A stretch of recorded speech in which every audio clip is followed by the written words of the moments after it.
Olá pessoal, tudo bem? Então, vamos falar sobre a proposta pedagógica e as crianças indígenas. Foi a partir da LDB de 1996 que a educação indígena ela ganhou destaque, pois nas legislações anteriores pouco se falava sobre isso, né? Era inexistente a educação indígena. Os povos indígenas, eles têm autonomia, então eles têm o direito de escolher, de decidir a forma como vão ocorrer os modos de educação das suas crianças. As propostas pedagógicas para os povos indígenas, eles devem proporcionar uma relação viva com os conhecimentos, as crenças, os valores, as concepções de mundo e as memórias do seu povo. Deve-se reafirmar a identidade étnica, valorizar a língua materna e utilizar os próprios processos de aprendizagem. A escola indígena, ela deve refletir o modo de vida, a concepção cultural e política de cada povo. Na escola, deve-se dar continuidade à educação tradicional oferecida na família. Então, no caso, deve-se articular as práticas da educação com os saberes da comunidade. Deve ser feita uma junção disso, né?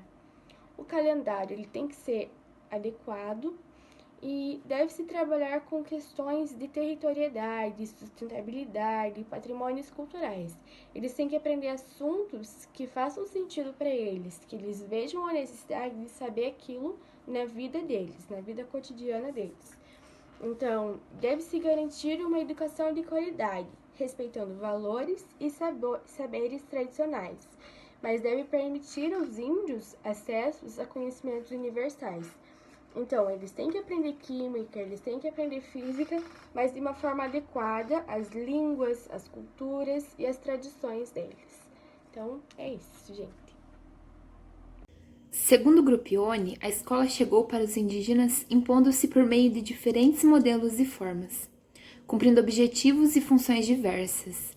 Ela sempre esteve presente ao longo de toda a história de relacionamento de povos indígenas com representantes do poder colonial e, posteriormente, com representantes do Estado-nação. A educação indígena também não se limitava ao espaço escolar, isto é, à sala de aula, nem ocorria em situações artificiais, pois era possível aprender em qualquer tipo de relação social. A educação indígena é construída diariamente, em coletividade com a participação de todos os integrantes da comunidade, ou seja, os povos indígenas partiam do princípio de que todos educam todos em qualquer situação do cotidiano. Dessa forma, a criança ela era socializada tanto pela família, tanto pelas relações diárias. Toda e qualquer situação do cotidiano servia de cenário para ela aprender. Até mesmo quando a criança ela utilizava um brinquedo, ela estava em situação de aprendizado. Os seus brinquedos eles eram vistos como uma miniatura de instrumento de coisas que ela iria utilizar na sua vida adulta. Realmente quem cuidava das questões da escola indígena era a FUNAI.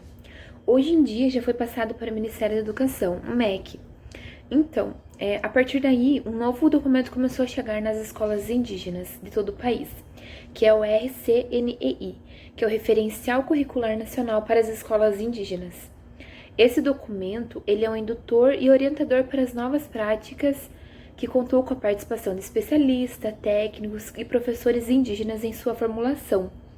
Ele trata-se de um longo e detalhado documento que apresenta considerações gerais sobre a educação escolar indígena, através da fundamentação histórica, jurídica, antropológica e pedagógica que sustenta a proposta de uma escola indígena que seja intercultural, bilíngue e diferenciada, através de sugestões de trabalho por áreas de conhecimento, que permitam a construção de um currículo específico e próximo da realidade vivida por cada comunidade indígena, na perspectiva da integração de seus etnoconhecimentos com conhecimentos universais selecionados.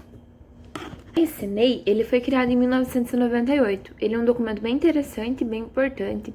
Ele traz a história da educação indígena no Brasil, como trabalhar a diversidade cultural dentro da escola, traz todo o movimento dos professores indígenas, todos os direitos, a legislação, como está a situação atual, todos os objetivos, os conteúdos escolares que devemos trabalhar, autoavaliação, produção de trabalhos.